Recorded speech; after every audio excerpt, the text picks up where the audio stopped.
Hello everyone, welcome to the new video. हमने लिया है 70 डेज का हार्ड चैलेंज यूपीएससी प्रीलिम्स को क्लियर करने के लिए। उसका है आज हमारा डे 11। हम लोग सक्सेसफुली मॉडर्न इंडिया को कवर कर चुके हैं basically first week of March में, and then we have moved on to polity. तो पॉलिटी के लिए जो आपके रिसोर्सेज है वो आपके नोट्स है first of all, and then आपकी ये बुक है एम लक्ष्मीकांत, क्योंकि आई होप इसी से ही आपने नोट्स बनाए होंगे। ठीक है, ये 6th एडिशन है, बट 7th एडिशन जो न्यू है वो पढ़ सकते हैं, बट मेरे पास तो यही है। ठीक है, तो आज के टारगेट है आपके 11th डे में आपको पढ़ना क्या है। आपको पढ़ना है पार्लियामेंट और स्टेट लेजिस्लेचर। ठीक है, पार्लियामेंट बहुत बड़ा टॉपिक है और बहुत लेंदी टॉपिक है। इस बुक का सबसे लेंदी टॉपिक आई थिंक पार्लियामेंट ही है। ठीक है, तो आपको आज पार्लियामेंट कवर करना और स्टेट लेजिस्लेचर को कवर कर लेना, क्योंकि ये सिमिलर चीजें हैं।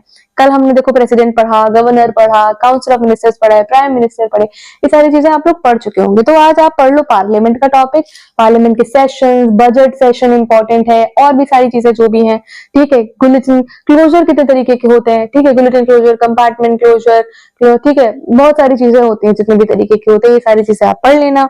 देन उसके बाद आप स्टेट लेजिस्लेचर पढ़ोगे तो सेम ही होता है। ठीक है, कुछ चीजें डिफरेंस होती हैं बट ऑलमोस्ट सेम होता है, तो आपको इजी रहेगा पढ़ने में। उसके बाद आपको क्या करना है, आज आप एक सीसैट का टेस्ट लगाओ।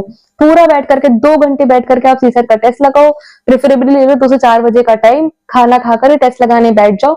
देखो प्रीवियस ईयर का उठा लो, आप 2022 का उठा सकते हो, 21 का ले सकते हो, कोई भी प्रीवियस ईयर का सीसैट का क्वेश्चन पेपर ले लो और उसको बाय हार्ट बैठ करके सॉल्व करो अपनी टेबल पे, और 2 घंटे से पहले उठो मत। जब वो सॉल्व हो भी जाए तब भी मत उठो, देखते रहो, तो आपकी प्रैक्टिस हो जाएगी आज। ठीक है, 1-2 घंटा बैठ करके एक ही सेट का पेपर लगा डालो। आज मार्क्स देख लो 75 से 80 के बीच में आ रहे, then it's good. You need not to focus more on CSAT, but if you are scoring 50-45 then you have to do a lot of practice of CSAT. ठीक है, और अपने पॉइंट्स को पहचानो किसमें अच्छे हो।